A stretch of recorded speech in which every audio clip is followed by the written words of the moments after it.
And we are back. Welcome to episode 5 of Critical Condition. Today, the main topic is Horus Heresy and why, despite what the internet is saying, it's probably one of the better games you're not playing. Before we get into that, Brad, we're going to talk about what we've been up to, and yeah, we'll go from there. So, Brad, what have you been up to?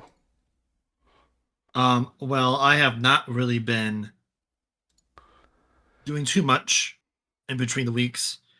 Hobby wise, that will probably change next week when we talk about what we've been up to. But this week, I've been mostly just playing Space Marine 2. I just beat that game. I beat the campaign. Mm-hmm. Um, it was interesting. They love Ultramarines. That is that's one of the things. There's one thing to say about it. Of course, they're the main focus of the game, so not complaining too much. Just a lot of Ultramarine love happened in that game, and I also worked on some Team Yankee stuff that we are looking to try out here pretty soon. Mm-hmm. And to jump on the Space Marine thing, I will say the only thing that Games Workshop loves more than Space Marines are Ultramarines. Yes, yeah. So But if anything needs an Ultramarine, even if they're Blood Angels. You need to throw an Ultramarine in there. yeah. What about you, Chandler? What have you been? Um. Doing? Well, like you, I've been doing a good deal of reading Team Yankee. I had the miniatures assembled a little while ago, but had to reread the rulebook after our failed first game. Mainly, it wasn't really failed as due to not really being ready, but more like we had the Memorial Day feast, and then we were both tired and both had to work the next day, or at least I did. I don't think you had to work today, but No. we were both just really just tired, and um, more and more realized there was more and more rules that I needed to check up on, and that the game wasn't just as simple as is in my head I thought it was going to be. Other than that, I have been doing a lot of hobby reorganization, cleaning out some of my areas of my hobby because I live by myself in my own house, so I have a whole room devoted to my hobby, and then parts of my basement are devoted to the hobby.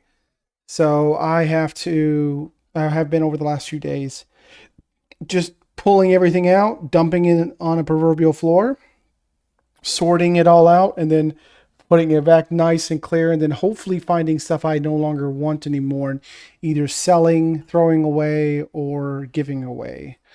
Um, but I do have one annoyance. GW, I love you. Please be more specific when you sell things. Um, I bought the new Terra of Devlin box, and I don't play guard at any level, and I have no interest in playing guard. So you give me a new box with the new Red Terror in it. Finally, Tyranids getting some named character love. Um, he's an old name character. Glad to see we have a new model, just like Death Leaper. Now, could I please have a and I got the Parasite of Mortrix a few years ago. Now, if I could please have a Doom Malantai, that'd be amazing. And a new Swarm Lord, please. Make him a Primarch. Anyways, back to my original rant. Dividing my rant. Um, so the box comes with the Red Terror, which is a phenomenal model. 10 Termagants, Asterix, and a bunch of guardsmen I don't care about. Okay? I don't care. The guardsmen are going to sit in a box somewhere. If we ever decide to play Kill Team, which I'm super a fan of playing, I'll either give them to somebody, sell them to somebody, or just put them together and play them for fun. I don't know. Maybe use them for demos. Who knows? The annoyance that I have is those Termagants. You did not give me a box of Termagants, GW. You gave me a box of push fit Termagants from the Leviathan box. And if you have a product that has two different versions of it, you probably should put some kind of asterisk in there. Put like push fit. Because I don't need any more Termagants. I have like 300 of them. I wanted more new Termagants with the weapon options. Because I want more weapon options for my Termagants. I'm tired of finding flesh borers every time I do something. So anyways, that was it killed my desire to work on that box. I'm gonna have to get the Red Terror out and put it together, and then look at the Termagants and go, "Huh, I have no use for you." They'll sit next to the Imperial Guardsmen, I guess. But despite that, I do love the Red Terror. I actually want to do a video on him soon because he's actually one of the few characters that I feel like we actually got that came out and from the launch was actually playable. Anyway, um, yeah, that's what I've been up to. If you don't want those guardsmen, I can take them off your I'm hands. sure. I'm sure you could. So, one of the other things we always like to talk about is we kind of like to just discuss um, what we're trying to do to improve the podcast. And when we say podcast, we generally mean as an overall, not just the this podcast, but the other shows, the other things we'll be doing with the channel soon. So more, it's like a channel update. And if you ever have anything that you feel that might help us improve, if you have an expertise in something or just an idea in something, we would absolutely love it. Feel free to post anything in any of our episodes. We would love to have it. Right now, we're looking for some good background music. I personally am not a background music person because I listen to most everything I listen to at 2.5 times speed, and I personally don't want just a blur of music in the background. But I also know that a lot of people do like um, background music. So if you have some good background music that's not IP infringing, that you know a good track or something, please let us know. Um, anyways, the other thing we kind of wanted to do was kind of make a, a discussion on our first comment. So people are actually listening to this, and I this is something I think could be good for us to engage with the audience. The whole one person we can guarantee that might be listening to this, hopefully. So we kind of wanted to go over. I'm not going to read it word for word unless you guys would find value in that. So please let us know if you would actually like us to read it word for word and shout out the person. But you can find the comment on the previous one. I'm just trying to give some level of anonymity to people if they'd like to have it, because I don't want to pile on people or anything like that. Um, so this person had what I consider two main points, right? Um, they pushed back a little bit on our comment, and I want to say it was a very it wasn't like he or she was just yelling and screaming at us. Their point was that we're talking about 11th edition. The fact that it's 11th edition should kind of tell us that, it's a 30-year old game, but actually I think it's closer to 50 years, but I'm just splitting hairs there. Um, and they said that, they'll buy StarCraft because of StarCraft, not because it's in a 3-month window before the 11th edition. And I agree mostly with them. But I also put a little bit of pushback in the sense that in the miniature world, in the gaming world in general, whether it be video games, miniature games, TCGs, TTRPGs, there are lulls in between systems where a new edition's been announced. If you're playing World of Warcraft and you've done everything you possibly can do in the expansion, and you hear that in 6 months they're coming out the new expansion, it's pretty common for players to leave that game for a few months, let the desire to play it boil up slowly again while they try out other games. Um, you and I, we don't really play any game at any real level where we have to like take a break because the edition's coming or going. But I will say Yeah. that back when I did play 40K exclusively, I won't say exclusively is the wrong word, but when I did play it as my dedicated game, when new editions were announced, that was kind of a period where me and a lot of my friend group would pick other games. What do you think, Brad? Do you agree with him? Disagree with him? What are your thoughts? Um, I don't know. I kind of look at it from a video game perspective. Mm-hmm. because when you have a video game coming out, you don't want to release from like big studios releases. No matter how old the studio is, you always gotta be careful. Even miniature games fall into that trap of is even if this game comes out, is it just going to lose all the hype because another thing's coming out? Now it might not be as bad as video games, but there Mm-hmm. is going to be a little bit of that what I consider a video game effect. Because like one of the main ones I think of that became a sleeper hit in my opinion was Mad Max, the Mad Max video game, Mm-hmm. Mm-hmm. and I think that if I didn't do research on this and I'm talking about it, so that's gonna be bad, but it came out in between two major releases. I forget what exactly it came out. Mm-hmm.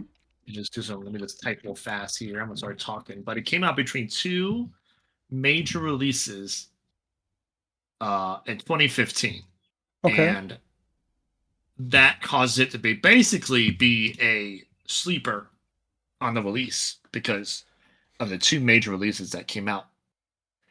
But I will have to agree that on his point, people will play the game because of StarCraft, and it's Yep. brand new and shiny, and the models are nice, and everything we have said about the game in the last episode is basically why people would play the game over. Because 11th edition is not a new edition. Let's be honest, it's 10.5. Yep. So people that played 10th edition might just not play 11th because it's the same, type of deal. Mm-hmm. Yeah, and what I think we're both trying to say is that neither one of us are saying that StarCraft is dead because its real launch is going to coincide No, with 11th edition. no. And neither one of us are saying that the only way StarCraft ever could live is on the coattails or dodging the behemoth that is Warhammer 40K. We're simply saying that there are definitely people who will now choose to not play StarCraft because of the delays, who would have said no because of the delays alone. I know people specifically that I've spoken to that said because of the delays they will not be playing. Now, is it a lot of people? Probably not. But they just said, hey, this is not a great launch. I was kind of iffy to begin with, or I got enough games already, so we're just going to go ahead and move on with our lives, kind of idea. But at the same time, it's not in the other direction either. So I don't I don't think there's no threat, and I don't think there's 100% threat. I think the answer lies somewhere in the middle. And chances are, people who really care about StarCraft, I mean, like I said in the previous episode, they sold almost 400,000 SKUs products. So they definitely got something cooking that people want to see.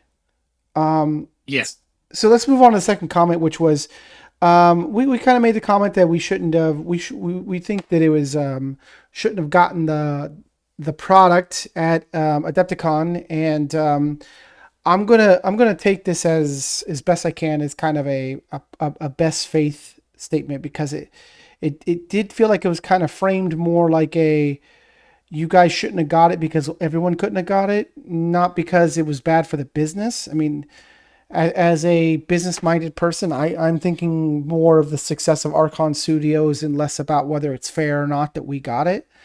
Um, One thing that the commenter said that um, was kind of a point was that they had pre-ordered it and that we got it earlier than them. Well, for better or worse, that's actually fairly common in conventions. And my understanding is that Archon Studios is selling this product at other conventions other than just Adepticon. Um, so, unfortunately, I'm not going to make any friends saying this. The fairness I'm just going to say the fairness it was not my point. My point was solely based on whether it was good for the long-term business strategy of Archon Studios. And the commenter did make the mention that TTS is people are playing that in the meantime. Well, that's great. I openly despise TTS. You know this about me, Brad. It's one of my charming qualities, right? I hate TTS with a passion. I can agree with. Can see that. Sorry. Yeah, sometime I'll comment as to why, if anyone actually cares about it. But I mean, so it does feel like StarCraft was either rushed or delayed, and it really does kind of feel like they probably could have waited a few months after.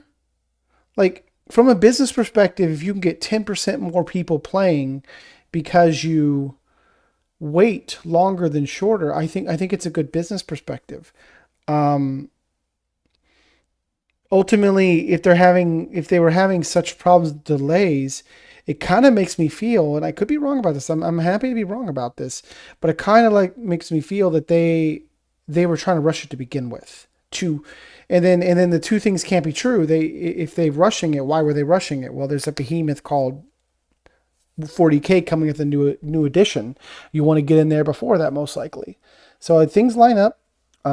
Again, I'm not saying anyone's right or wrong. I'm just simply saying this is my perspective of someone who's been in the hobby for the last 20 years and tends to have more of a business mindset when it comes to companies and the products and services they produce. Um, so, now that I have executed myself, Brad, do you have anything to say? Um, no, I don't really have too much to add on from what you said. So like, uh, no matter what, like if people can't get it at conventions, then influencers should not be able to get it themselves either.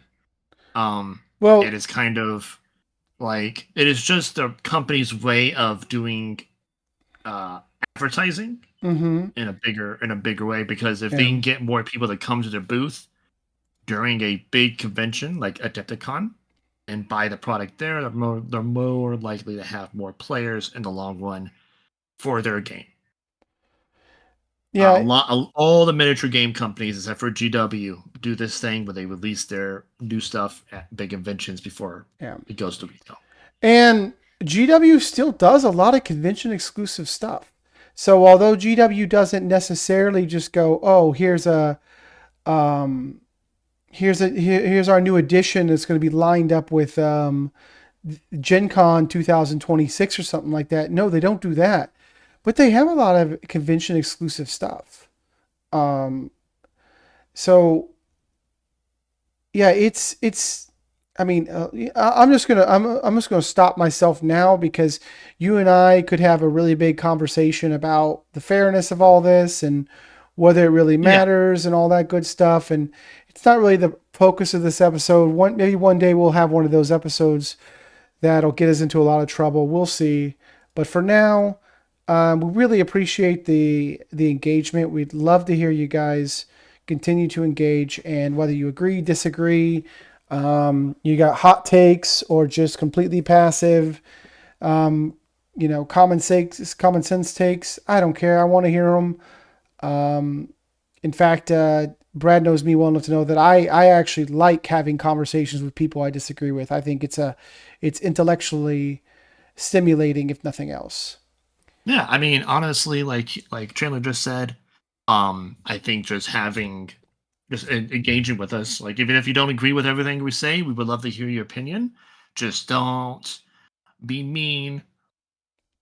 It's the internet, Brad. I think you just released the trolls. Oh, that's true. You told him not to feed the trolls. Now the trolls have gotten gluttonous and have all the food. I don't think you understand how the internet works. Yes, I forgot. I apologize. We're also talking about miniature games, so I definitely should have known. That's the other thing. You can't apologize on the internet either. Okay? Shoot. You stick to your guns. I can't. I just need to do a very bad apology video where I do like a deep breath and be like, I made an error in my ways. Can we get In the Arms of an Angel playing in the background too? Exactly. Yeah, I'll get my dog to come into the picture as well. Get some sad pictures of your puppies. Yeah, exactly. Yeah, we both know the internet. You can't apologize. And if you do apologize, you're still wrong. If you don't apologize, you're wrong. And if you do apologize, you're wrong. It doesn't matter. Um, but anyways, on to more serious, heated discussions. Yes. Horus Heresy, and we are specifically talking about the miniature game, but we will be discussing the lore a little bit in the books. Keep in mind, Just a tiny guys. bit. Yeah, yeah. So keep in mind, guys, this is not one. We are not competitive gamers. Okay. You know, when GW talks about those guys who buy their starter boxes and split them in half and give one to a friend and they both play games together, they're completely imbalanced and broken, they're talking about us. Okay. We're the kind of people who go out and buy, you know, I don't know, what's something silly that you bought? A bunch of assault marines. Okay. Yeah. Yeah. Yep. Yep. Um, So we are the target audience for GW. Let's just say that we do rule of cool. We want to see cool cinematic battles. I'm the kind of player who charges my Swarm Lord into Guliman because it's going to be entertaining, even though he's going to die miserably.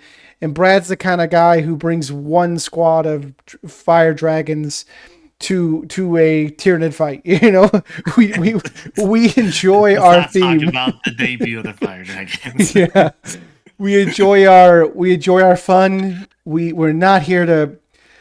Usually, it doesn't matter who wins, right? We just No. usually that's a least important part of our game, isn't it?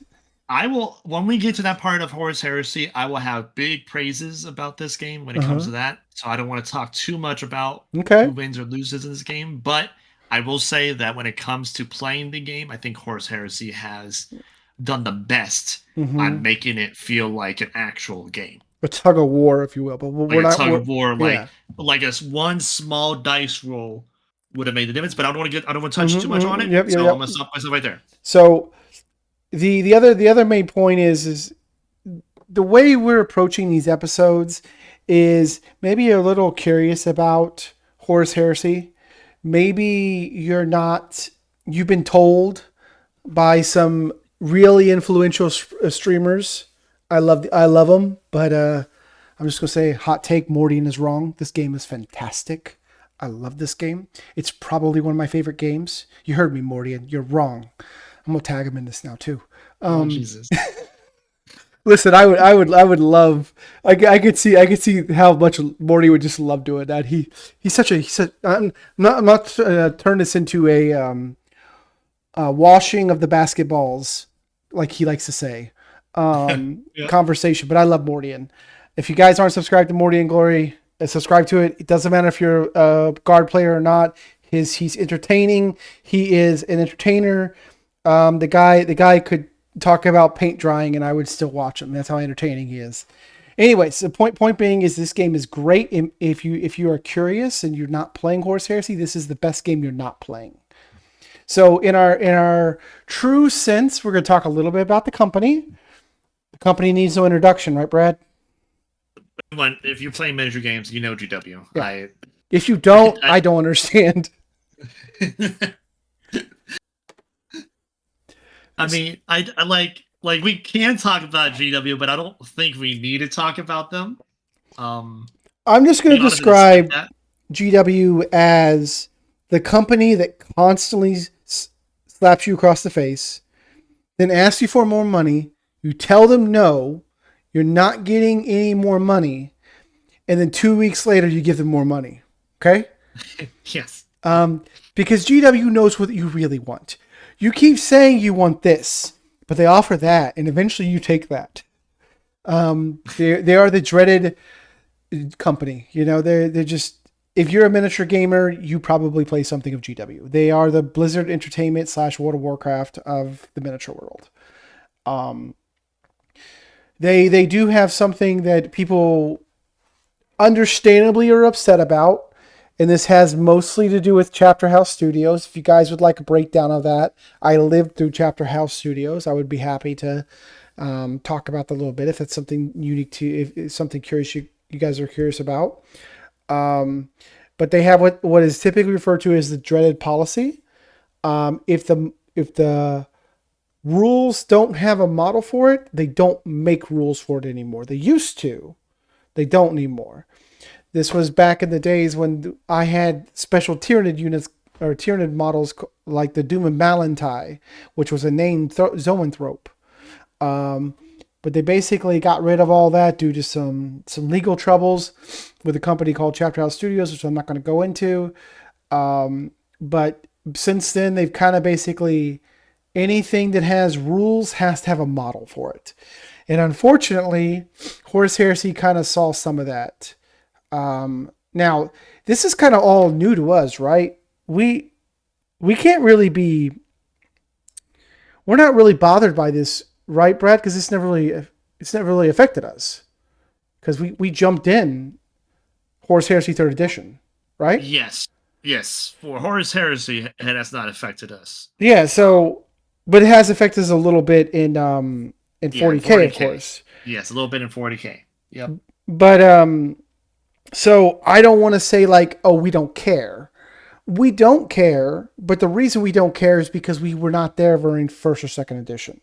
And I'm sure if me and you have been playing since first edition, we'd be very heated over losing certain models. I heard that some guys lost entire armies that were no longer playable because their weapon options were no longer on them.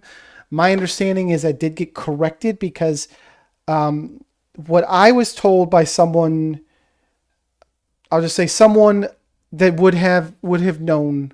I won't say who they work for or anything like that. But what I was told was that the rules had to be built in the Libers, which are the rule books, had to be built in a way so that everything that had a model got rules and nothing that didn't have models got rules.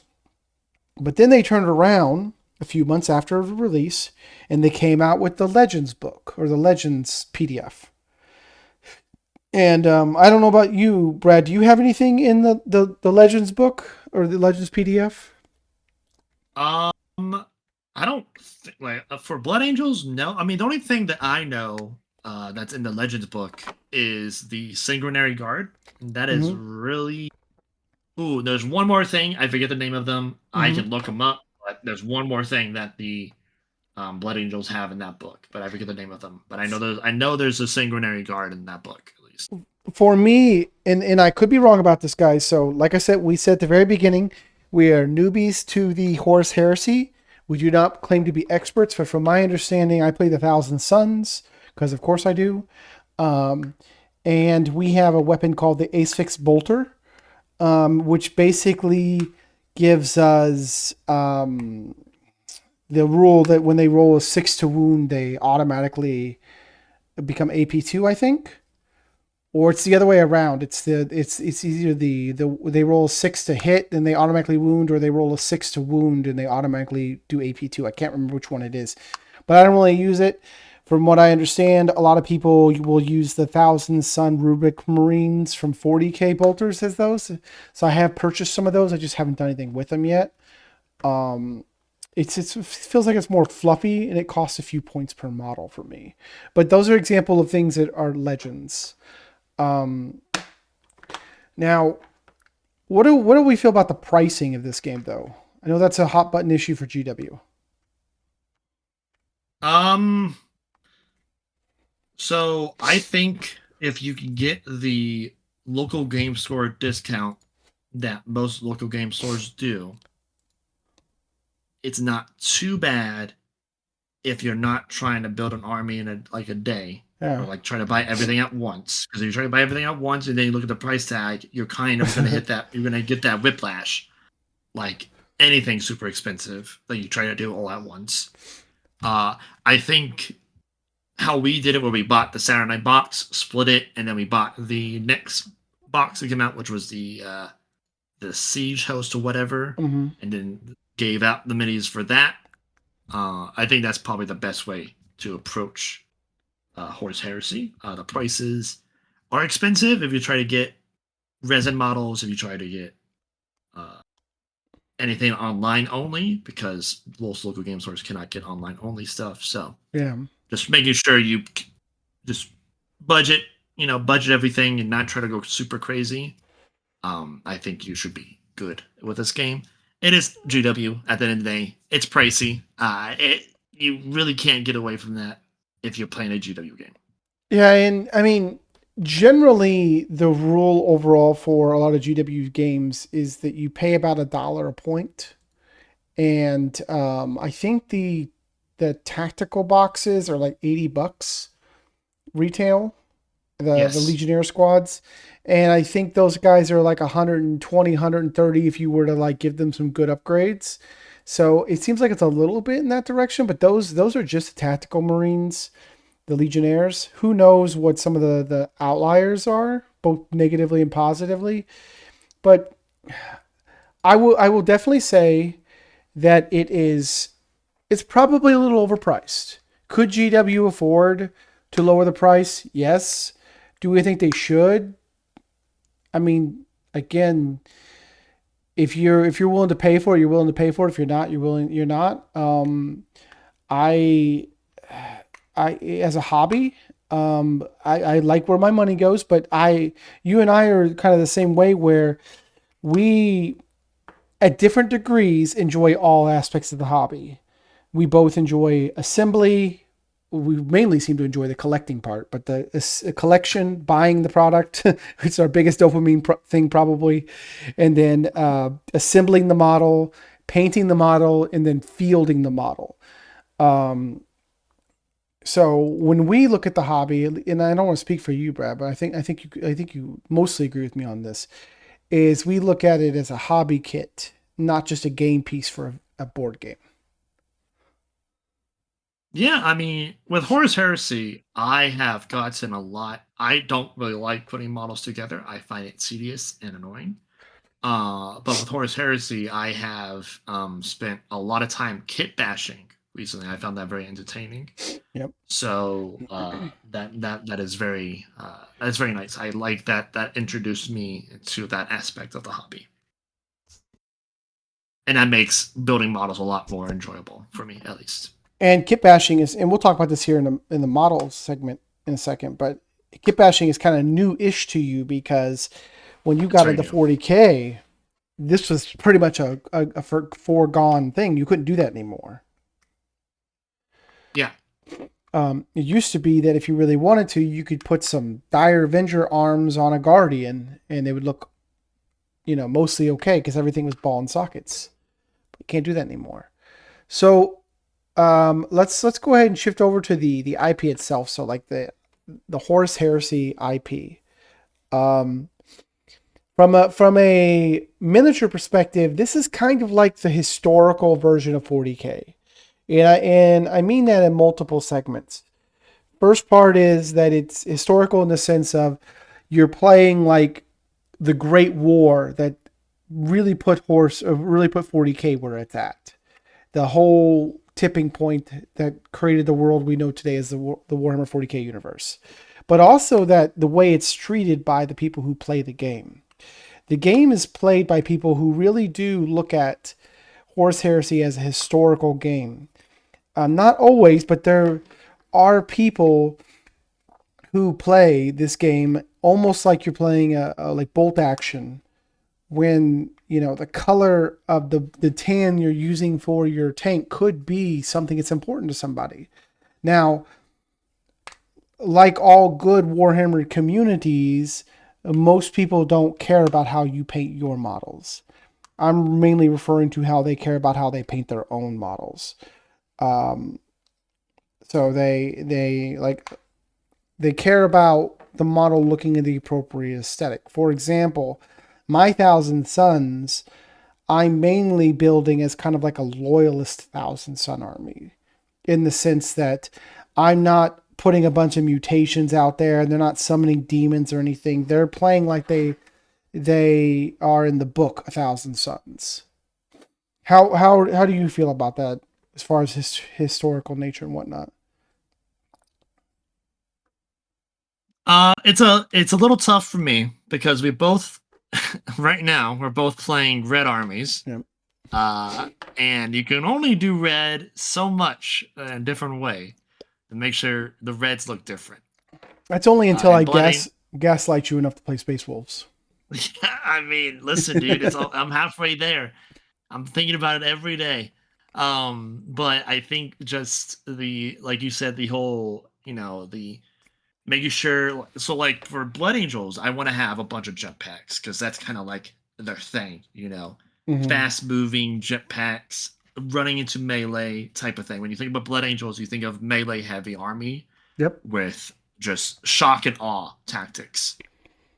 Uh, and that is one thing. If you want to think of historically, you would try to figure out how much is that actually legit, and what kind of red, and like how where did the sergeants have a different color? Did the sergeants have like a specific helm color? Do veterans have a specific helm color? And I think the books, the labor, uh, the Astartes, the Yep. loyalist one, whatever it's called specifically, um, that one does a good job of showing off the heraldry for the specific legion. They could have a lot more in there, but they do have some good stuff in there. I wish there was They, more they pictures and could. whatnot. I would love to have more. Yep. Even a painting guide. Yep. GW doesn't do that anymore, sadly. But I would love a painting guide in Now one of they those do books. have. If you go on YouTube, they do have some pretty decent painting guides. Because how I first thought about Okay. painting my Yeah. Thousand Suns the way I do, GW put that painting guide up. I use a little bit different colors than they do, but the high metallic red that the Thousand Suns typically are shown as having is a guide that GW originally had in there. A lot of people do their Alpha Legion the same way. They'll do a gray, a silver undercoat, and then they'll do like a um, the Alpha Legion contrast paint over it. But yeah, I mean, I do agree with you. It would be considering that Horse Heresy is meant to be more like the historical, the hobbyist game. It would be nice to see Yes. GW lean into that more, right? Yeah, Martin. Like not even like painted legions. Maybe like, oh, here's a cool base idea for the Thousand Suns or whatever. Well, Or here's on a mega toxic wasteland for the Death Guard. one thing I will agree with some of the people who are a little bit more negative with GW is GW has kind of forgotten that their product is a hobby product, and you don't really see them push hobby as much as they used to. Yeah, Um, but anyway, um, now one of the cool things about this setting is you are not lacking for fiction. Over the last several years, I think they're up in the 40s, 50s, 60s of books for the Horus they Heresy. are over. They are like 65, Yeah. counting just the main series of books. How many of those books have you read, if any? Have I read? I know you don't I read. listened to the first three, Uh huh. and then at that point, I started skipping around to the books that I should listen to the first five. So I listened to first. So sorry, I listened to first three. Hmm. I listened to the Flight of the Eisenstein, which is book four. That was a very good one. That one actually made me very interested in Death Guard because it seems very interesting in how they look at things. Anyways, um, I have not listened to five. I heard five is kind of where the cutoff point of like the super good books Yeah. at the very Okay. beginning of the series are.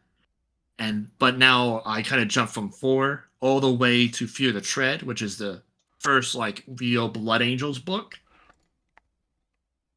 Okay. uh, which talks about what happened to the Blood Angels when Horus basically tricked them into going into a kill box, basically. Um, There was a lot of naivete in the Horus Heresy. Everyone just naturally assumed that their brothers were never going to do anything to hurt them, right?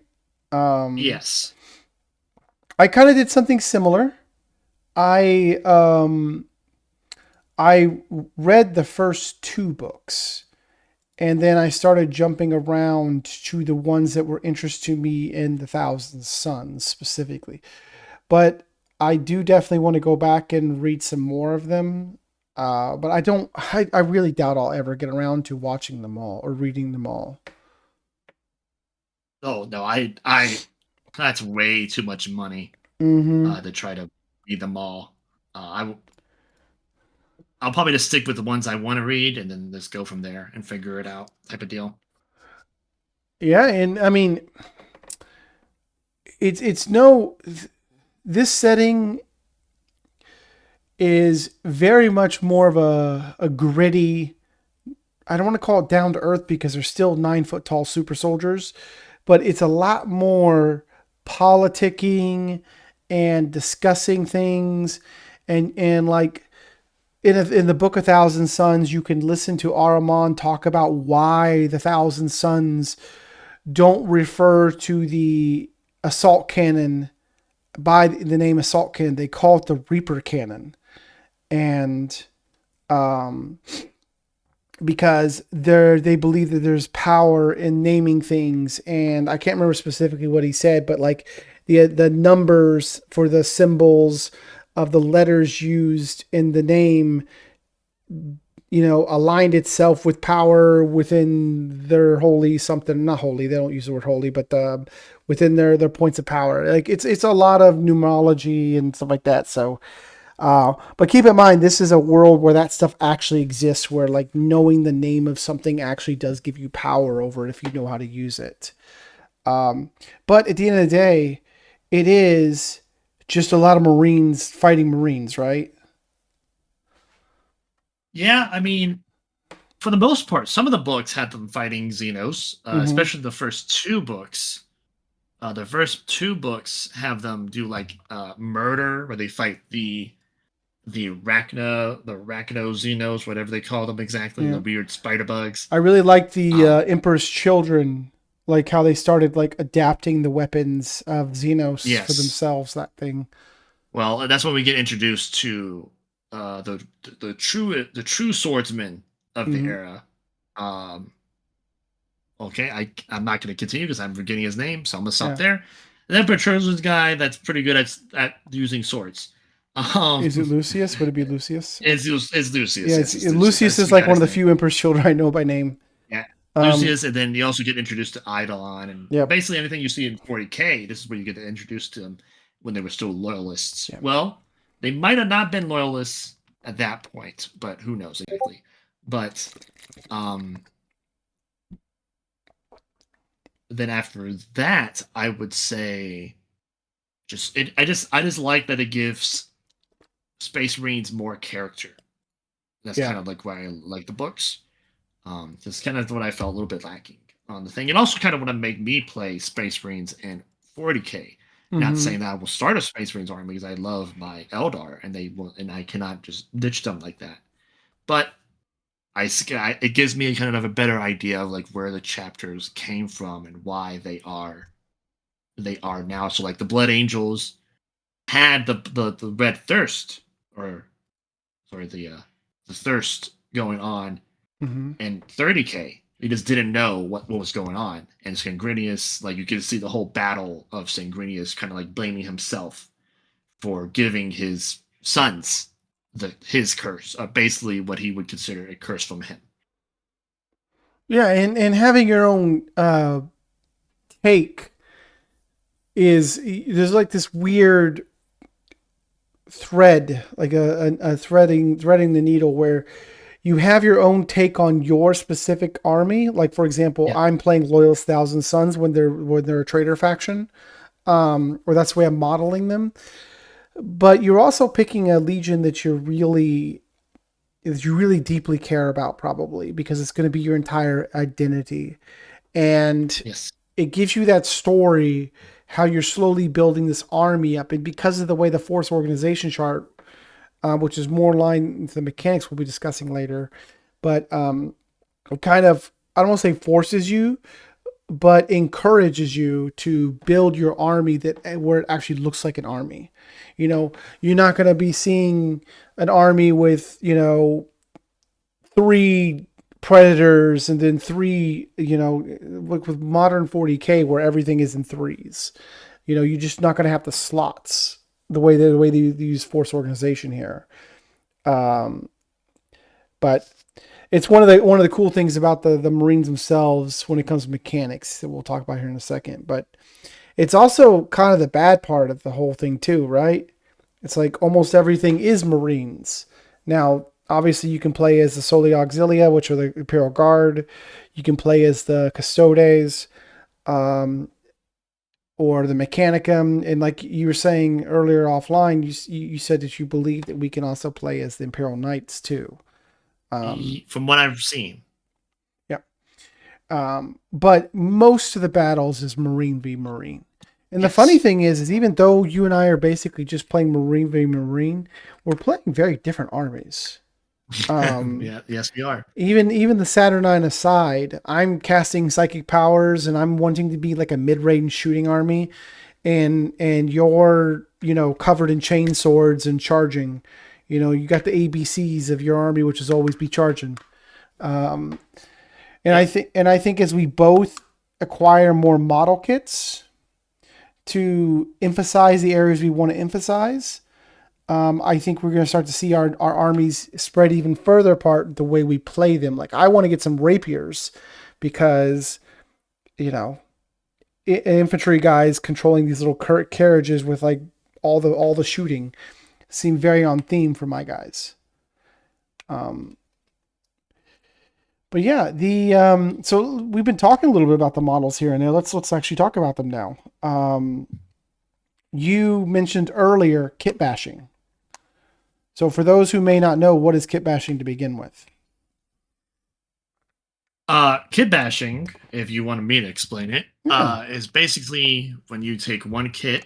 So, like, say for example, uh, you want to build your own kind of leader for your specific uh, legion, but you don't like any of the other kits they have for the leaders now. So, like, you could take a Mark II guy, and just start throwing other pieces from other models onto them. Mm-hmm. Or what I did, which was I used some 3D printed Yeah. pieces onto them. And I think that's still considered kit bashing, even though I'm not technically using another kit. Um, Maybe it's more converting, but basically kit bashing is just taking another kit and just bashing them together.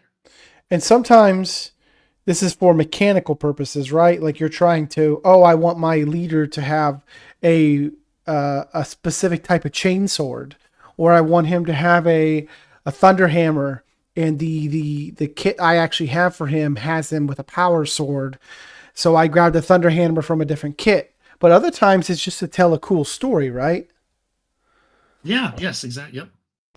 Like maybe you grab that legionary helmet that has like the little sensor light on the side of it, and you put him on a Mark II armor, and you give him a bionic arm, and now suddenly you're starting to tell a story about how your praetor is actually more in line with using heavy armor, and he's he at one point in time was a tech marine or something like that. Like there's all kinds of story you can start telling when you just start playing around with the aesthetics of the model itself. Now, anybody who's been in the GW circle for more than a few years will know that this used to be the norm for Games Workshop. You used to be able to do this for, it wasn't just Space Marines either. I used to be able to kit bash pretty heavily with Tyranids. Thankfully, Tyranids, because GW apparently doesn't care about us all that much, we still have a fair bit of kit bashing opportunities because a lot of our units still use the whole ball and socket. But I am noticing more and more and more that they're getting away from that. Everything's becoming more monopose. And I don't mind if, like I think we were talking about how the Praetors and some of the characters models are single pose, and I don't think for the most Yes. part we care too much about that because it's a single model. But when you've got 100 of the same 10 Marines on the table, you need to be able to adjust their poses a little bit or something to make them stand out a little bit different from each other. Um, Yeah. the I'm. Sorry. go ahead. No. I was gonna say that the Praetors, I actually care a little bit about them being monopose, Mm-hmm. uh, just because the game has so many different versions of these Praetors. This is when kit bashing kind of becomes kind of a big deal. So, Yep. like, for example, I have a chaplain, but the chaplain box that you buy for 30K, he's some guy. As in some guy, I mean he's on his feet. But when I think of Blood Angels chaplains, I think of, oh, has a jetpack and he's jumping around with his fellow brothers, with them going into combat, charging in, whatever, you know. Mm-hmm. So, the issue with that kit is that it's very hard to take, to try to represent him being a jetpack, Yeah, a jump they pack chaplain, unless I use a 30 kit model or a 40K model for in 30K. they have definitely started to slowly creep in the mono pose level of the characters, Yes. and unfortunately we're probably going to see sooner rather than later where they start attaching this piece is the shoulder blade of this character, and it, you know, it has a small tiny piece of plastic that goes over the cape and under the cape and then threads through down all the way to the, and it also happens to be the ankle of the model.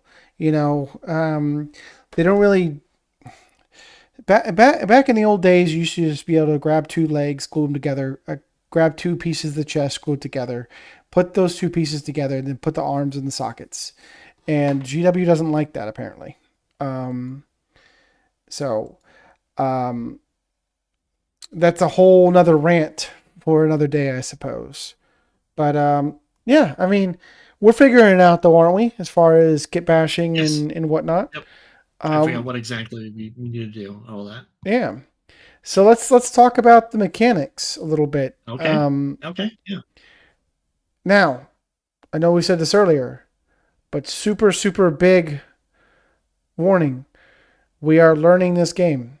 Some things may not work the way they actually work. You did not come to this channel for a tutorial on how to play this game. So if we got something wrong, please be gentle.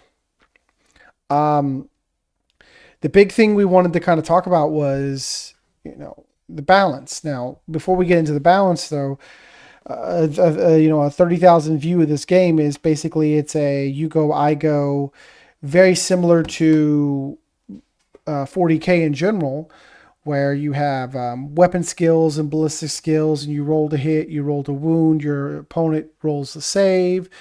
But there are some little differences that I think are very healthy. For example, it goes back into the old school 40K, back when there was initiative. So there's not a fights first mechanic. It's based on your initiative versus my initiative.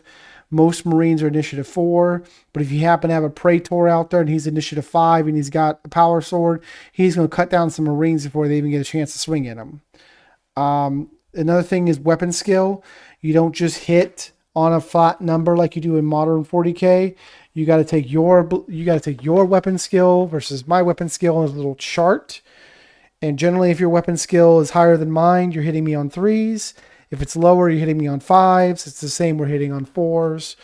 Yes, it's more charts, but once you learn them, I think it works really well. Bliss's skill is a formula too. It's 7 minus the number. But the cool thing about this is some characters have innate re-rolls when they get to a certain level. What am I missing? What are some of the big things for you from 40K to this that separate it from the game? Well, you said, man, I say there's an extended. Did you touch on the extended skill pool where they have the other stats of like coolness? Oh, I did not cool know. Intelligence. Yeah. What was it? It's cool intelligence.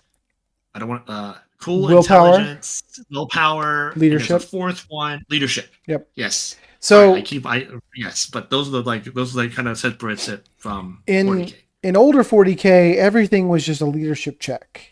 If your Tech Marine wanted to repair something, they either said they needed to roll like a 2-up or something like that, or a 4-up, or they had to make a leadership check. In Horus Heresy, they added new stats. So yeah, my Praetor is really good at leading his people, but he's not a tech character. So his intelligence isn't very high compared to a Tech Marine.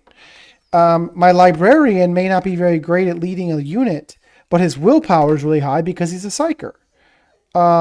So they do a really good job at separating the different stats to each have their own little segments and what they're used for, which I think really gives the game a lot of flavor too. Yes, yes. I also think that um, if we're talking about it now, it also expands what you could do for Mm-hmm. missions as Yep. well in the game. And What kind of characters you might want to bring for the specific missions yeah, type of deal. I mean, especially if there's a mission that requires an intelligence check to capture that objective, you know. Exactly. Yep. Hmm. Um, and it opens up so much narrative stuff too. Like obviously one of the things we want to talk about is kind of the balance of the game too. Yes. One of the biggest things that we noticed right off the bat is morale means something in this game. Hmm. It doesn't just mean, oh, you're OC zero and now you can't be targeted by stratagems. Oh no, no, no. Yep. Now you're running away. Now bad things are going to happen. Um, you fail a leadership check during a close combat engagement, and the enemy could just sweep out your entire thing. Like this is probably not going to happen, but you could have like a big beat stick Terminator squad deep strike down and get attacked by a dreadnought and fail the leadership check and run off the table. You know, that would never actually That happen in a that game, but wouldn't happen because the yep, relationship is so high, but yep, like it could happen. yep. So, yeah, that actually happened in the Or game. you lost like maybe like 4 models from a single shooting attack, And, and the guys roll 2 6s yep, on the morale check, and veterans of a veterans will thousand spawn. battles suddenly run away from some bolter attacks. But that would never happen, though. Yep, no, that would never This happen. idea is that could happen. Listen, it's not my fault that you just roll sixes on every leadership check. I have no idea what you're talking about. And speaking of leadership, um, one of the big things that they do on this is it's so much more impactful than Battle Shock in 40K because of what we just talked about. But there's another side of the coin is also the way they keep people engaged in the game outside of their turn. And instead of having 40 different stratagems you have to memorize and memorize their timing and everything, in this game, people have reactions. And again, instead of overcomplicating it so that there's a bunch of things that only you can do, each faction pretty much has like one reaction that's unique to them. Yep. And everyone gets, depending on how many points they bring, how many point game you're playing, you get a certain amount of reaction points. And the very intuitive things like, oh, am I going to overwatch you because you just charged me? Or am I going to fire back at you because you just fired me? I'm going to return fire. Or am I going to move because you just came really close? So it's more tactical. Yeah, it's not 16,000 different stratagems we have to memorize, but there's like a core of 5 or 6 that are really important that actually make the gameplay a lot more tactically important. So, again, I know this is a hot topic, or this is an unpopular opinion. I like reactions better than stratagems. And I think the morale system in Horus Heresy, plus the reactions in Horus Heresy, are better than the battle shock and stratagem mechanics in 40K. I think it's more meaningful. There's less gotchas. There's less feel bad experiences because you know what I'm capable of for the most part. There may be one stratagem that you're not stratagem. There may be one reaction you're not aware of that my faction can do, but it's only going to happen once. Yeah. Now, there's another side of this too. Is morale is more. There's another layer to morale in 30K Horus Heresy, beyond just failing leadership checks. Your units can also become pinned. They can be suppressed. I'm drawing a blank on the other ones, but they can get Pinned, statuses. suppressed, routed, and stunned. Yeah. And vehicles can get some of these statuses too. Yeah.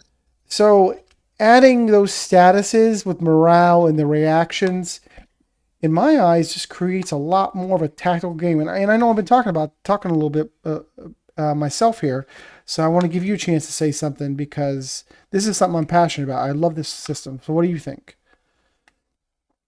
I mean, everything you've been saying is I also been saying. So like, you're basically just saying the same thing that we both kind of agree on. I think that if this game's not perfect, of course, but I would say that from all the games we have played, even though sometimes bad things happen to my guys, Mm-hmm. um, the games are still close. The game still seems fun and Mm-hmm. exciting at points. And I never feel that just let's feel bad like Yeah. how sometimes I do in 40K. Now, one of the main things I do want to touch upon is since it is Marine versus Marine, and of course they're going to see Terminators on one side Yep. or on both sides.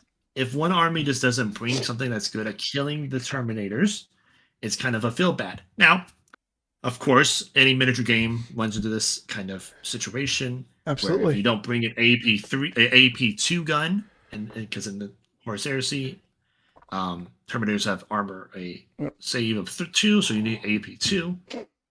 Uh, to AP2 gun to hurt them. You cannot. They are probably going to save all or most of their saves unless you just throw a huge deluge of fire upon them Yeah, in some way. it's all about basically dice averages. Eventually they're Mm-hmm. going to roll those ones, but how many bolter rounds you need to put into them before they roll a one? Exactly. Um, it used to be an old school 40K back in fourth and fifth edition. Kind of the idea was that you had two ways of approaching a 2-up armor save. You either hit it with AP2 or you hit it with so much dice that they were going to roll ones. And we were kind of talking about this earlier today, and there are kind of three main touch points when it comes to the defensiveness of a model. The first one is their wounds, second is their toughness, and the third is their save. And you kind of have to have different tools for all those things. A bunch of strength 10, 5 damage weapons with AP4 or AP2 isn't going to help against a Terminator because of how much you're going to kill Terminators, of course, but you're probably overkilling them with very expensive weapons. What you really want is like strength 6, strength 7, AP2 with 2 or 3 damage, depending on how they're equipped out. But that's one of the nice things about the game is there's just so many layers to it. But right now, because we're both playing with what we got, I'm the one who got really fascinated with the Saturnine stuff. And I wanted the Saturnine stuff. So I'm walking around with a bunch of high toughness, fairly high wound, high as in good armor saves. And right now you don't have a tremendous amount of AP2 attacks. Or Yeah. you had that you had one of your characters, I think it was a sergeant or something like that. They're swinging with their power sword. It's an AP3 weapon, and they're swinging at my Praetor, and he's got 2-up armor save. He might as well be using a chainsword, right? Yeah. So Might as it's well. Yeah. yeah. In fact, I think the chainsaw would be better because you have the chance to do the 2 damage rending. I think it was called Yeah. rending. Rending. Yeah. Yep. Rending is on a wound. Yep. Yep. Yep. So there's a lot of little things there, and we may have some concerns with it, but we both kind of also agree that a lot of it probably has to do with us just having very limited models right now. We're playing with what Yes. we got. Yep. We're playing with what he got. I'm slowly building up my jetpack heroes, Mm-hmm. and then I'm going to call them. And I'm excited to get some cool new toys. I just I'm very excited to see what I can come up with to see how I can handle the situation that I'm currently in with what I got. Yeah, I mean, it could turn out because right now we're struggling in one direction because neither one of us like when the other person seems to be winning all the games, and right now, although the game scores have been really close because that's another thing is this game only plays for 4 turns, and everybody has been talking about how this is some negative thing. I have found the games tight and tense, you know? Like, oh, if I don't do something about that point this turn, because there's only 4 turns, you're going to win the game just on sheer points. Um, yeah, we're playing smaller games and whatnot. So again, we're not professional 30K players, guys. We're just chit chatting about our experience. But I think that there's a good possibility that once you start diving into all of your assault type stuff, we may be having a whole different conversation where I'm like, I just can't keep him off me. Turn 2, he's charging his entire army into my entire army, and half my guys die in 1 turn. You know, who knows where we'll be in 6 months. Yeah. Yep. Um, but there are some definite problems with the game, and we're not the ones who found these problems, but we did see some good examples of those problems, and one of them was the Vanguard keyword. So what were we talking about the Vanguard keyword last time we talked? Yeah, so one person that we watch, or at least I think we both watch, or a Mm-hmm. little bit of his Yep, stuff. a He little doesn't bit. post too often, but the honest heresy guy, he posted a video a little while back where he talked about some of the things that he was looking at when he was doing a tournament for this game. And something that we both agreed on in our last game that we both realized why he made the change was how easy it is for units to deny the Vanguard keyword to jump pack, or Yep. just units that want to use Vanguard in some way. And So our so last game, how does oh, that sorry. happen? Let's start at the beginning. So Yes, Vanguard is a yes. keyword that does what? So Vanguard, its main thing is to destroy units that are on objectives. Yep. And how it works is also, for example, my jump packs have Vanguard 2 or 3, depending if they're veteran or regulars. So veterans have Vanguard 3. So if they destroy a unit on objective, they'll get 3 points for doing that. The issue with Vanguard is that it never clarifies if they don't have to be starting their turn on the objective. They just have to be on the objective. Yeah, it So does. It is specific in saying they have to be on the objective. So I think yep, that is GW's intent. But what we're saying is that it's probably not a good intent. yeah. And what the hottest heresy guy said was basically he changed the rule to make it where if they end their turn on an objective, Vanguard still counts, even if they move off that objective, which I like because it kind of makes Mm-hmm. Vanguard uh, useful. Whereas a reaction point, you can basically say, no, you don't get any points for trying to destroy that unit, and basically make that assault squad useless because the game scores at the end of the round, unlike 40K where they score at the very beginning of the round. And it is no second turn scoring. There's always turn 1, you score everything. Yeah, So, and I would and remember that he has obviously played a lot more games than we have, and I know right now you seem to be pretty heavy in his camp and thinking that's a good change, and I'm kind of still undecided. I think that there's ways to play around it. For example, to be able to do that, I have to have a reaction point to even move. And right now, our games, we basically have 2 reaction points. So I have to potentially ruin a reaction point to do that. Now, that doesn't change the fact that it's costing you victory points, right? Um, yeah. whether it's fully balanced at high tier play is not really as important to us, and whether it creates a negative play experience, right? If suddenly you, as the big Blood Angel player, are winning all your games because of a house rule that we have, then we may need to readjust it. But right now, that's not the problem. The problem is that it creates a negative play experience, right? Like you charge with your, or you move up with your assault marines. I use a reaction point to back away. Now your Vanguard 3 keyword does nothing. And I think that's the big problem, right? Yeah, no, the question that we were talking about was whether or not it's doing its job, as in Mm-hmm. it's scaring you off the objective, Yep.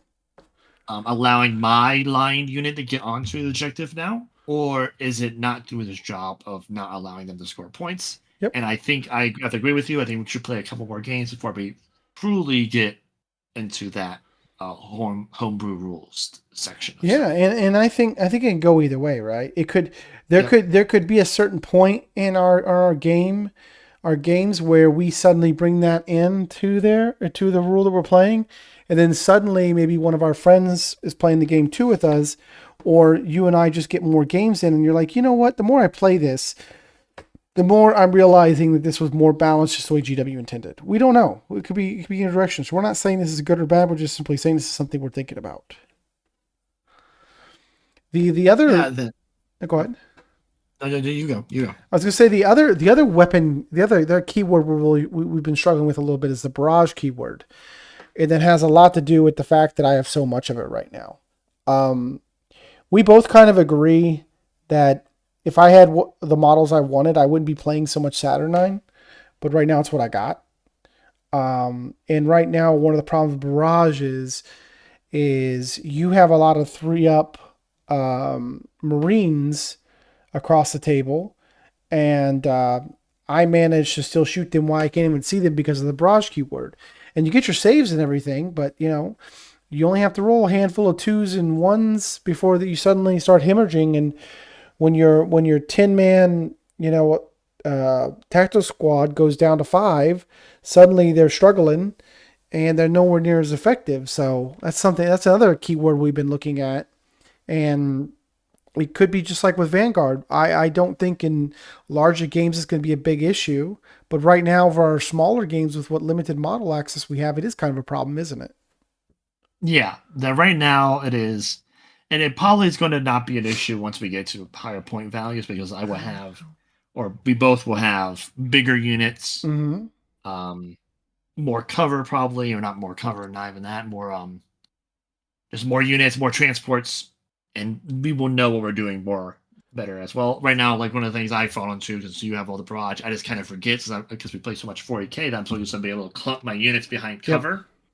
The moment they use barrage, I'm like, oh, here we go. Here's all my guys dying because they They're all stacked up. decided that when to stand right next to each other and have a whole big old slumber party. And And I just keep on forgetting about that rule. yeah.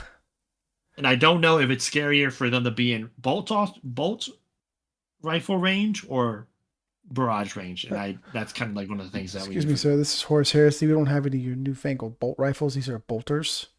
bolters. Sorry, Yes. yeah, sorry. Yep. But But yeah, that's yeah. I kind of like mean, what we're looking at for barrage. one of the things I really wanted to talk about is because I mean we just talked about 2 keywords that we think are problematic. One of the keywords I absolutely love is called line. Line is a keyword that gives you extra points. So in Horus Heresy, an objective may be worth 1, 2, or 3 victory points. And if a unit is holding it that has the line keyword, they add their line to the victory points. So if I have a tactical squad sitting on an objective that is worth 1 victory point, when they hold it, it's worth 3. And I would love GW to bring this into 40K.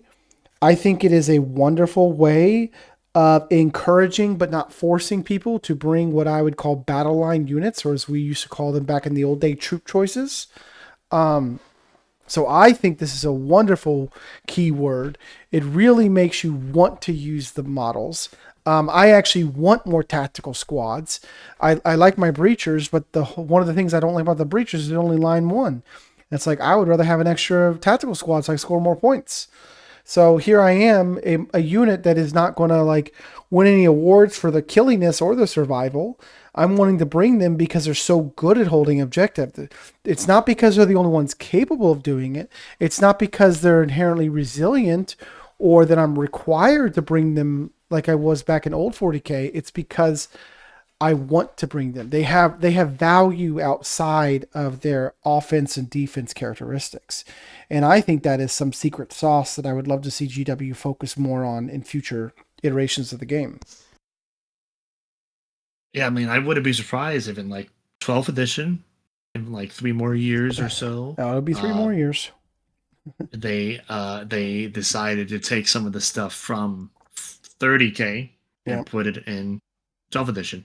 That's the future, so who knows what exactly they will decide to do. But I agree with everything you just said about these keywords. I would love to have them on I would love to have Vanguard on my Banshees because they would make them like super, super good. In line on your Guardians and probably like line 1 on your Dire Avengers.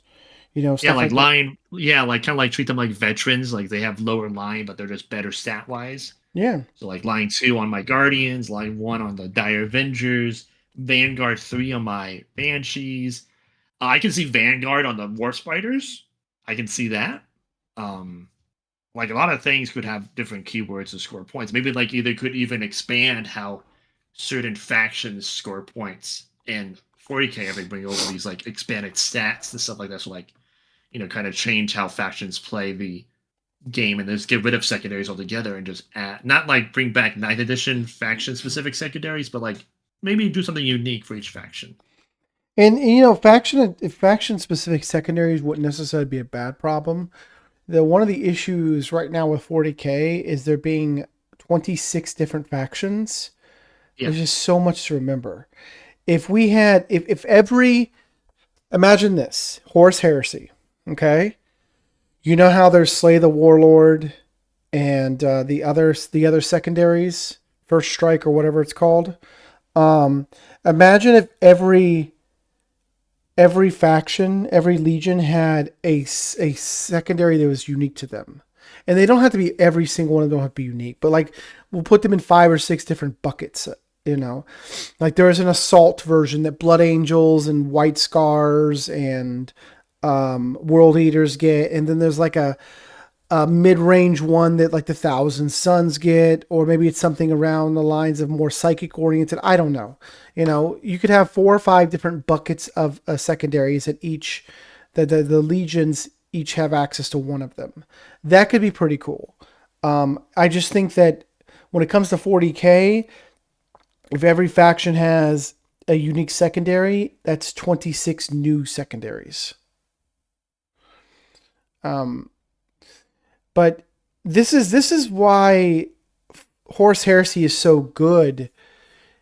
I don't say compared to 40k. That's the wrong way of putting it. But this is the reason why it's unique in the sense of the GW games right now is because it is community led.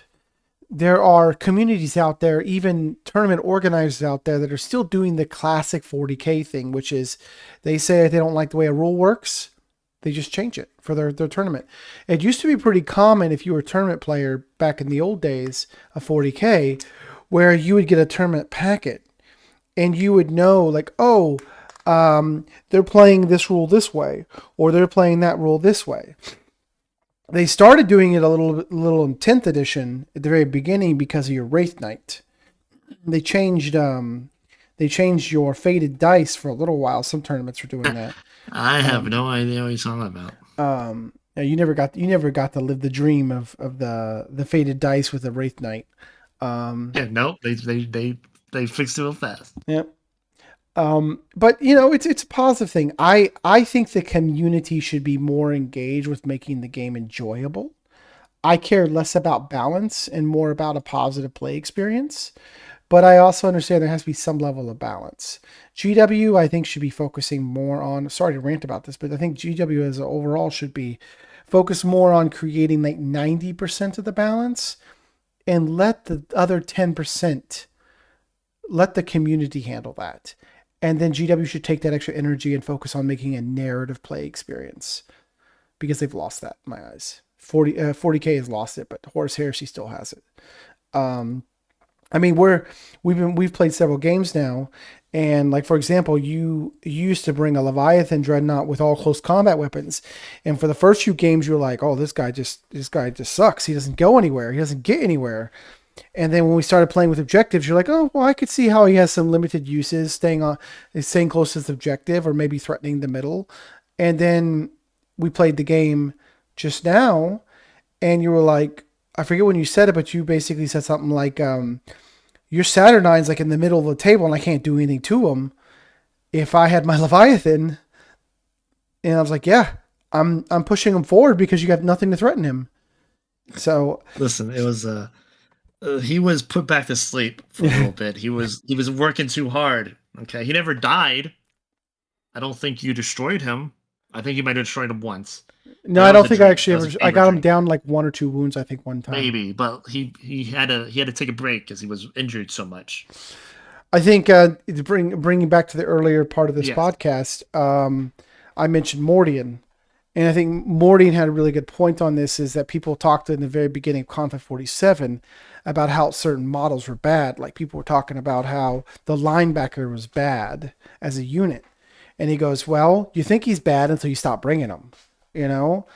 And I think we're going to find out the same way about the Leviathan. There is that I think he's gonna have some really crucial defensive uses by being a threat. But Yeah. we'll Yep. see how Yep. that I works, agree. right? Yep. I agree that I'm probably going to start bringing them when we start getting to higher points. I am going to bring a predator I know you just said whenever I you get a said you ordered chance. one, right? I did, yes, because you have awoken the ultimate enemy, which is the debit card. Yeah. So I shall use my ability to try to get something that can probably be bring a little bit more something something to the table. So That could just be more of a range option. so basically, the Cold War has begun. Um, Yes. you have brought more anti armor. Now I have to bring anti armor for your anti armor. Yeah, that's how it Um, works. That's, and that's this kind of is work. this is how I justify buying a Fellblade. Oh, well, then I'll buy a knight, and then we'll just go from there. Yep. But in all honesty, I mean, it could legitimately turn out that you put that predator on a table and he starts firing his last cannons, and my Saturnine Dreadnought dies turn one, and we're just like, oh, this has created another new imbalance, and I can't deal with it. Okay, well then suddenly I get a rapier battery with the laser destroyers on them, and now I'm taking out your predator, and now your predator's not really good against my rapiers because they're infantry, and he's got some las cannons. He can't really do much. So then you go and buy like a I don't know, like a heavy bolter. What are the guys are called with the heavy weapons? They're not devastators in this edition. I can't remember what they're called. They're just called heavy Are they called supports in heavy the support supports? team. But Yeah, yeah, I heavy mean, support. but it's more of a positive back and forth in my eyes. It's not an arms race in the sense that we're being negative towards each other. We're just kind of learning what we play with. Yeah, did you? And you're thinking about las cannons from 40K. Las cannons in Horus Heresy do 1 point of damage. Yeah, but I mean, if you So, got 3 or 4 of them, oh, okay. yeah, Anyways, that is a weird thing. That is in a lot of ways, a dreadnought is more resilient than like a predator when it comes to taking hits, because a single las cannon shot from a predator can blow up another tank, but it can't destroy a dreadnought. So it's kind of a weird thing. But we'll see how it yeah, plays, right? yes, But I mean, I think in closing, I think the biggest thing, because we've been going on for a while about this is good stuff though. yeah, Um, yep. I think the biggest thing we'd like to leave you guys with is to ignore the internet. This game is fantastic. Give it a real try. Don't let the fact that it's GW decrease that if it decreases your interest in it. Um, get involved in a community, or start building a community of people who want to have fun and don't want to break the game. They want to enjoy. They want to have that good narrative experience where they can start talking about the background character. I want to play with people who have a paragraph or two, a backstory for their praetor, that kind of stuff. Yeah, Um, yeah. and even though our last game didn't really show it very well, these games have been pretty close. Point wise, uh, the games have gotten really close. There was some really good back and forth. Um, the joke we made about the Terminators, if you had made that save, you would have probably won the game, because those I guys would probably, yeah, would start yep. tearing up the field. I would have ran into your back line with them and Mm-hmm. did some work with them. Yeah, because I really don't have a lot of AP2 either right now. I Yeah, just happen to have a lot of models that have the 2 up armor with the high toughness and the high wounds. But you had a little thought you wanted to share about your approach to building this game.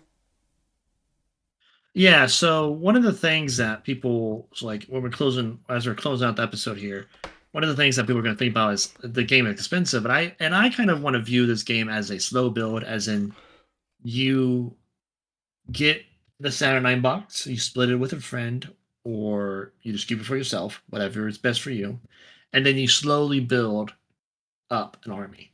And you don't try to do what people kind of do for 40K, where they just dump everything into a cart and they check out type of deal. Mm-hmm. I think kind of like what causes people to do kind of like have whiplash when they see the price. Then yeah, because if you throw everything in a cart and try to buy 3,000 points of a Horus Heresy army right then and there, you're going to get that whiplash of the price. So I think it's probably best if you just slow build, get your models built up, get some small games in with a local community member or a friend, and just both of you just slowly build up in pain. And I think it's probably the best way to kind of experience Horus Heresy. And I would add something to that. This game needs to be a hobby for you. If you're paying $80 for a bunch of tokens that stand on a point, I definitely can understand why you may think that those tactical marines are way too expensive. But if you're paying $80 for a unit of 10 marines that you're going to assemble and paint up and kit bash them and give the sergeant a name, and he's got like a power sword or power fist and a melta pistol, or a combi melta or something like that, even though it's not optimal. You're not building it for optimal, you're building it for narrative. If you're doing those kind of things, then I think you'll get closer to what the intent of Horus Heresy is, because you're not trying, or you shouldn't be, in my opinion, you shouldn't be trying to build that list that just completely one-shots the competition. You're telling a story. This is old school miniature wargaming. It's not about, winning or losing. It's about telling these awesome stories with your characters, while hopefully winning a game, a few games here and there. Yeah, and maybe one thing we could do if people are interested, maybe we could do like narrative after battle reports, where Absolutely. we kind of have, and we could use our community tab to post these little things that people can read later on. Yeah, absolutely. That'd be awesome. But I think, to wrap this all up when it comes to the Horus Heresy discussion, in my eyes, it combines the modernization of the more modern miniature gaming with the classic narrative style of 40K, in allowing the hobbyist to do things with the hobby instead of making everything a numbers crunch. But please, GW, don't continue to monopose your stuff. Let us kit bash.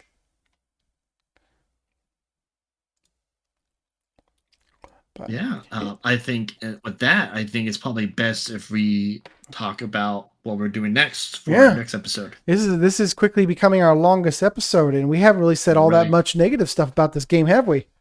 Oh no, we haven't. Nope. Come on, we gotta hold up. Wait a second. Yep. We got to feed the trolls. We need to give them something to complain about. I can find something to complain about. Magnus did nothing wrong. I don't know. I got nothing. I have no hate to give. I like this game. I think the monopose thing is probably my biggest contention with it. How hard? I think the biggest negative. Forge World models are too expensive, and most of the game is still Forge World. I will go one step forward. I don't want to deal with resin. It's the year 2026. There you go. Yes. Forge World resin is Forge World resin. So yeah, Forge World resin used to be the top of quality.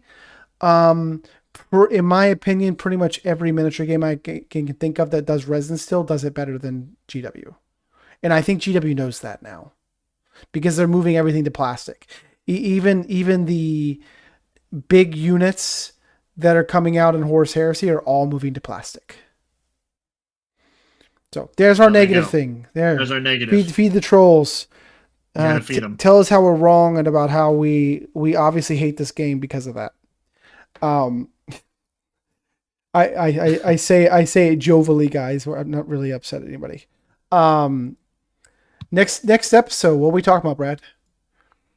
We'll talk about Space Marine 2 because apparently we can't get enough of GW Yep. and anything related to them. So we're gonna have our friend Skull, Yep. our Our another guest host. guest host, Guest Skull host. back on here. And he is going to join us for the Space Marine 2 episode as we talk about the game that's been out for what, 2-3 years at this point? 2 years. Coming on the second 2 year. years. Yep. So, now we're talking about it. Now we're not, well, there's a recent update. There's recent big updates. So we can talk about that. We can do the more recent update stuff. We will be streaming it Thursday night as well. So you guys will have an opportunity there to watch us play. I haven't played since they released Tech Marine. I think I stopped playing a few days before they released it. And you and Skull just now started playing. So yes, I have not done a single co-op mission. So, yep. But I did beat the mission. I did beat the campaign on the third hardest difficulty. Nice. So, not to brag. Not to brag, but you're somewhat of a gamer. I'm so much of a gamer. Yeah. Yep. So we will see you guys hopefully on Thursday for some Space Marine. I'll be shouting Space Marine over and over and over and talking about brothers. And I'm going to talk about how I can only spare you 3 men. Yep. Yep. So that is our episode 5 of Critical Condition, the new enhanced season of Critical Condition. We will see you guys next week if we don't see you on Thursday. Bye.